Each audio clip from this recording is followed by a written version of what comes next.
Welcome to the Leela Life Show. I am your host, Linda Andrews, and I am excited to be with you today. Welcome back.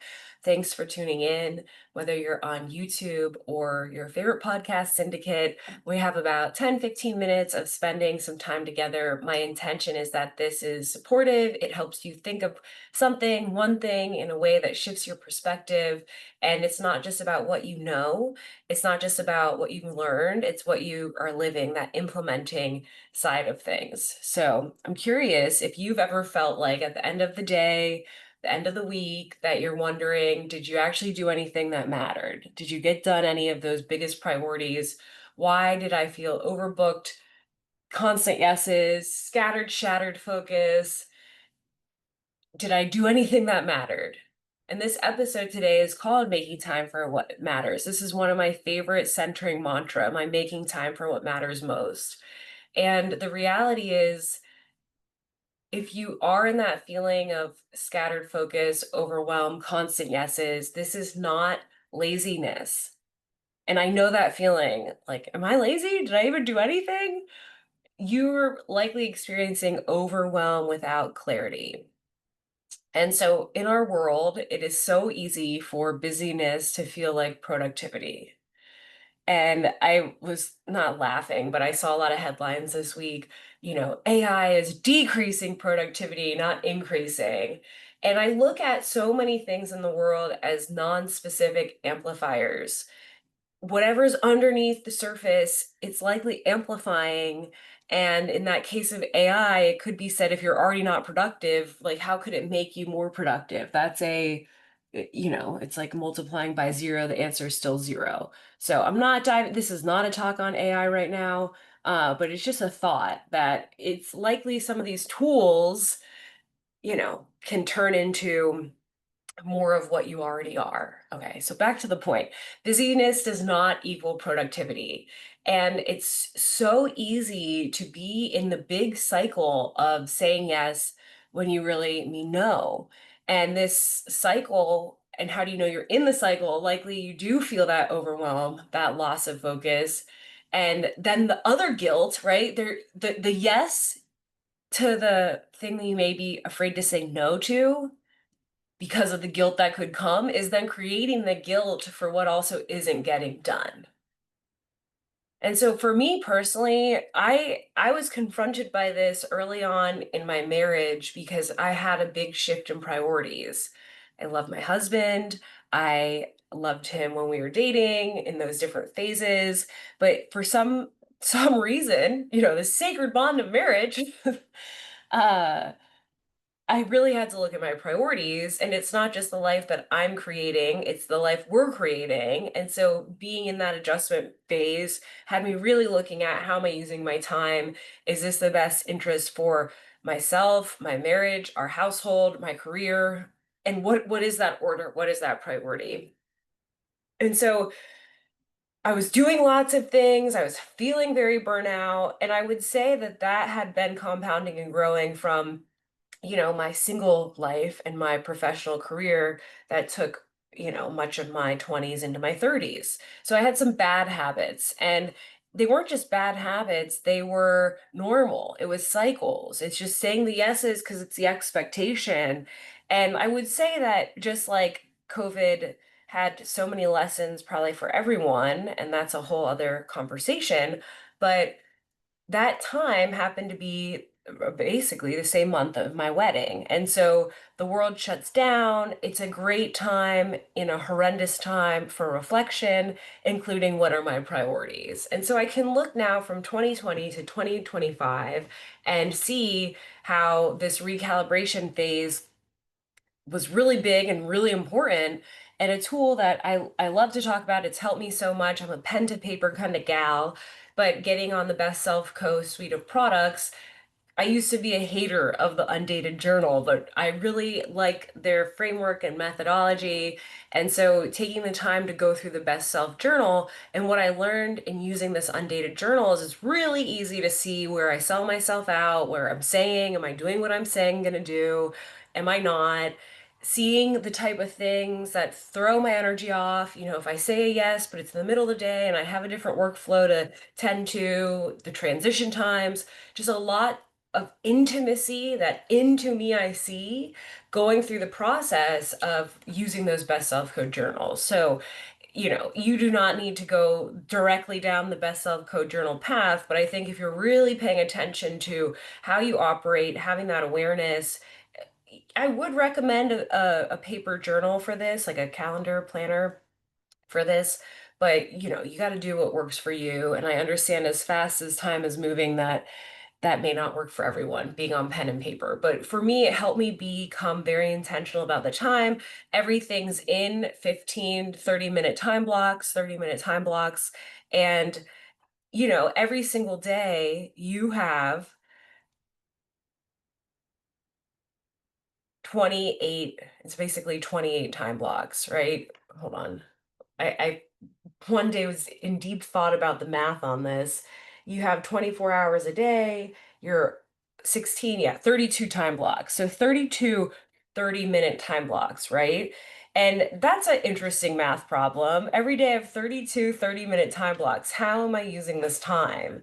And especially if you're not in a 9 to 5 job and you have a lot of freedom and flexibility in your schedule, there's definitely the pros and cons of that. You have a lot of freedom, but you do not have that structure embedded. And so it's on you to create that. And so, long story, which is now feeling long, I definitely use the Best Self Code Journal to go through this process with myself.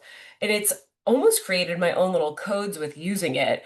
For example, if my day shifts and I had something listed, but now I'm not doing it, I do a squiggle line instead of a straight line. The straight line is for when I did exactly what I said I was going to do. So there's ways you can develop your own process with this, but my point is that you're paying attention, you're understanding how you work best, you're understanding your energy, and when your energy feels the best and when you work best for what, and then having this all track to what matters to you most. And so in the Best Self Code Journal, they have you be able to pick 4 focus areas for priorities or projects a quarter. Maybe you want to start with one and bring something to completion. There's many different ways you can use this. And the other side, when I say what's making time for what matters most, I look at it as 3 buckets. And so it's well-being, it's family, home life, marriage, it is career. And so everything that I'm doing, I'm tracking, and I can ask myself, is this empowering or disempowering? Is this supporting that bucket and what matters to me most or not? And that's been a real amplifier around what what doesn't fit in any of those buckets. And I would say also, and again, the timeline was somewhat serendipitous with COVID, but there was just a natural shedding, a natural shifting, literally happening through the whole world. And this helped catalyze this process for me of asking that, what making time for what matters most.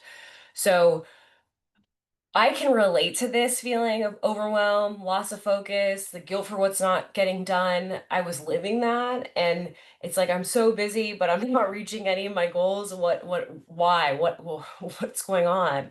And I think a big part of that is in those 32 30-minute time blocks, that time was going to energy drains, energy sucks, not where the time, the attention, and the money needed to be going. And so when I started to make this focus and look at these 3 buckets and just make commitments and shifts based on those 3 buckets, everything started to change. And you may be the type of person that always has had this, always commits to your 3 buckets. You know what those are. You do it, you go. But everyone's a little different. So, you may not be benefiting as most for today's episode if you already got this on lock. Clarity creates freedom. Intention cures chaos.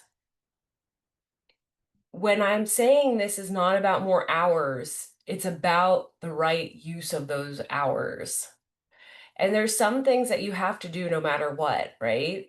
And so making time for those things when the energy fits it best, where you're getting those commitments in for yourself and you're making time for all of what matters most, right? So one thing, this is like a lifestyle share, but I've been home cooking our food.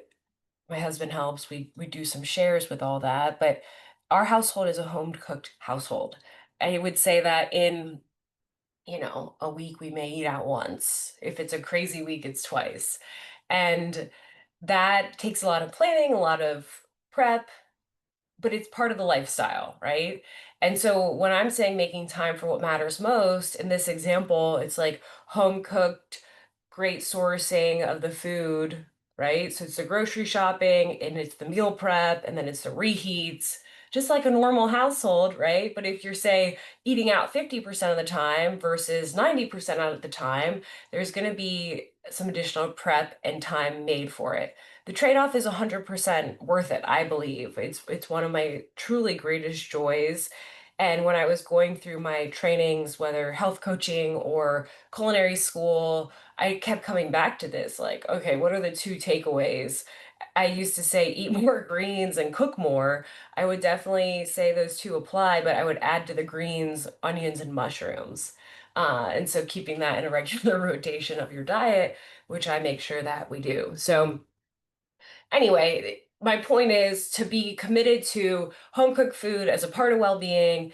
That means making that time. And either I don't really feel like that's a priority or important, and I'm not making that time and I'm making time for other things, or I am.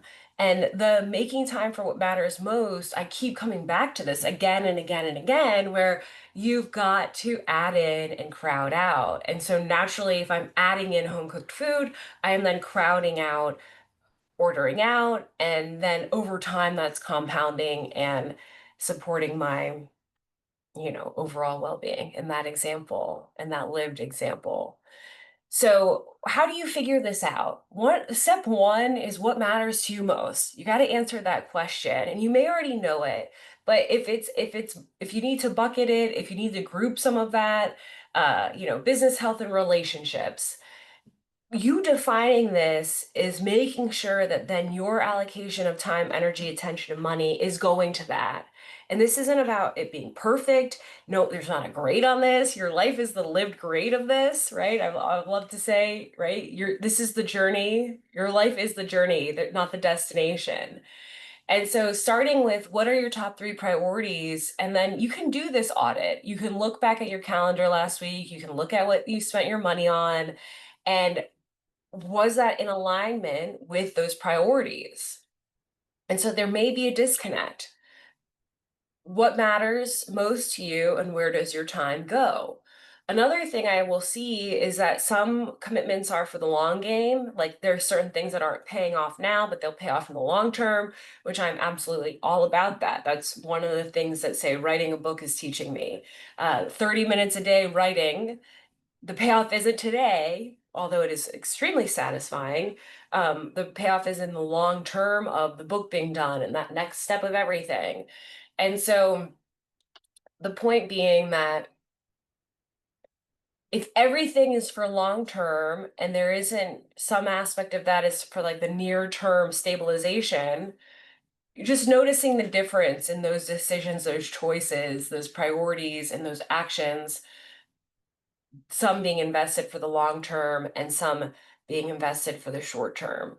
If it's all short term, you're likely going to have a problem. Your future self may not be thanking you. But if it's all long term, there may be needs that are neglected right now that you want to just have some focus on. So there is a balance or an allocation of that you can look at. That's an interesting frame to look at that. And so are there any so finding that disconnect, right? You're looking at your priorities, you're looking at how you've actually spent your time, and then you're looking at what you're saying matters and yet how you're spending your time, and is that out of alignment or in alignment in that friction.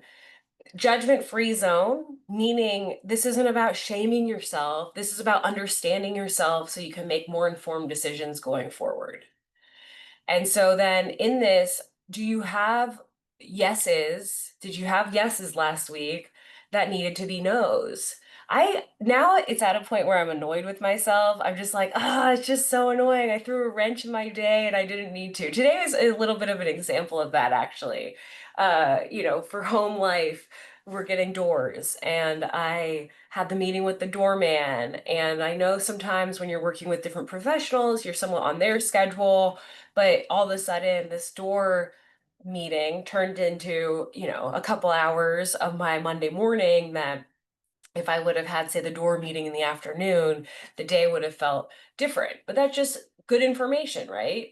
Although meeting requests maybe for first thing in the morning, that then becomes a higher priority for all the other things that could have been in that time slot first thing in the morning.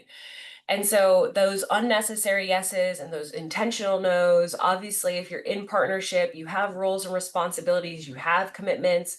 There may be one angle of it that you're accepting and working around it. Like that would be today, right? I accepted that, I worked around it. The other side of it, and that could be the moving forward part, is the communication. Hey, I'm happy to help, but it's best if those are scheduled after twos on whatever day.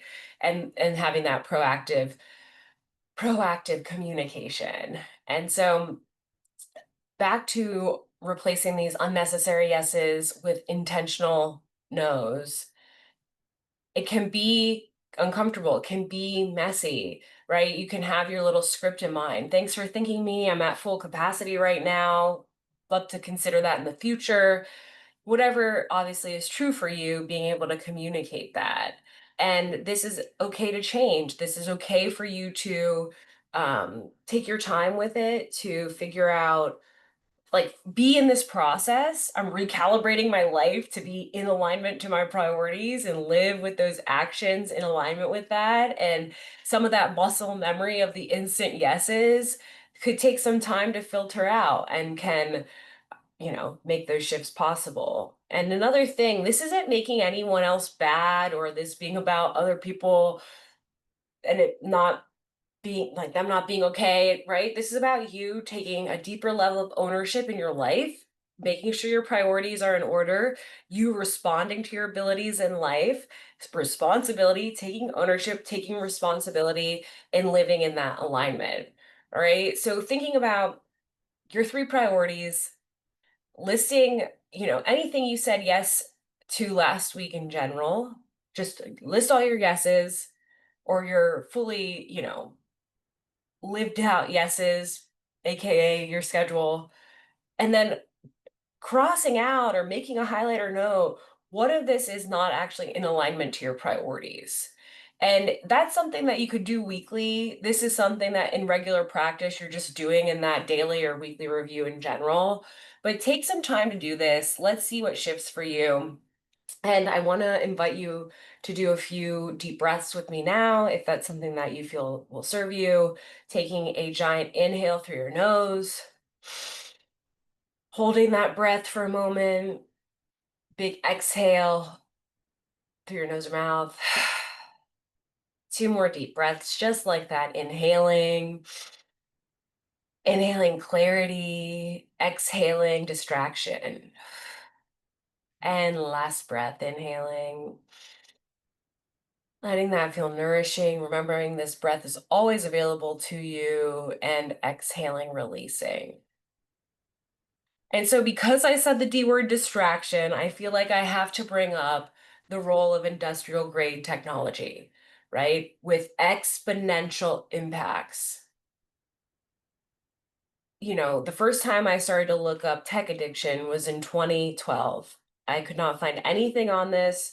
It led me to Joe Dispenza's work and his book, which I highly recommend, Breaking the Habit of Being Yourself, which was a mind expansive experience reading that, which did not dive too much into tech addiction, that still left this lingering question that, whoa, what's going on with tech addiction? When I say these tools are industrial grade, I literally mean that they are very powerful. When I say with exponential, it's exponential tech, it's industrial grade tech, right? The outcomes are industrial grade. It's like sometimes we are all part of a giant psychic experiment. And so I just say that to help you add some discernment into your use of technology. I love that you're tuning in and listening to this, but also just remembering that, some of that time on the phone, on the computer can be making your nervous system haywire, making the way that you process the world and your surroundings haywire, and that can often be one of the distractions. And so just like any formula, the adding in and the crowding out may be phone time and maybe tech time and maybe needing more time for creation time or outdoor time or whatever that is that you're deciding to crowd out. But I do think that this is an important conversation that there's some things that are novel technologies, right?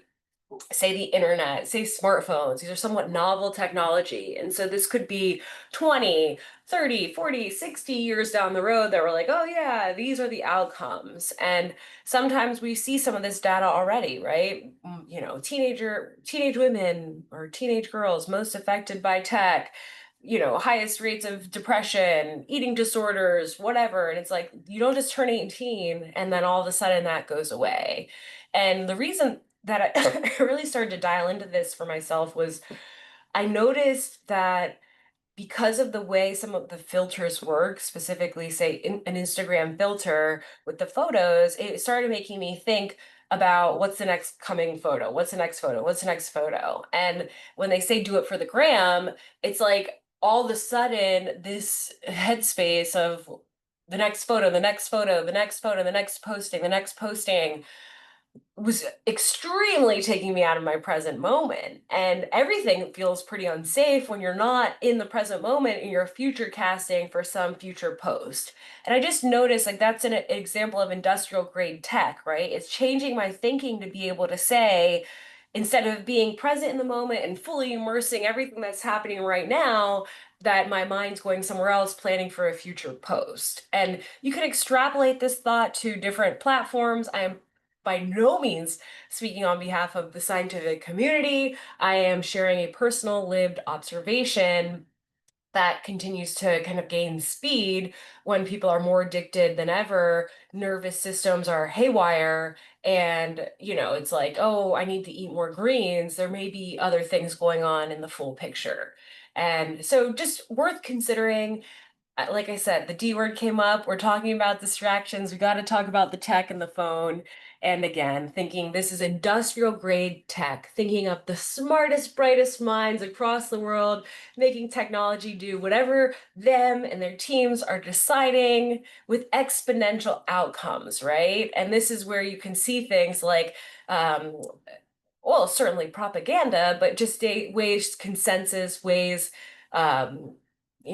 ways things are can be shaped for certain outcomes. And I'm not saying that with any kind of specific leaning or topic in mind, just as a general observation that could truly, I believe, be applied to probably anything.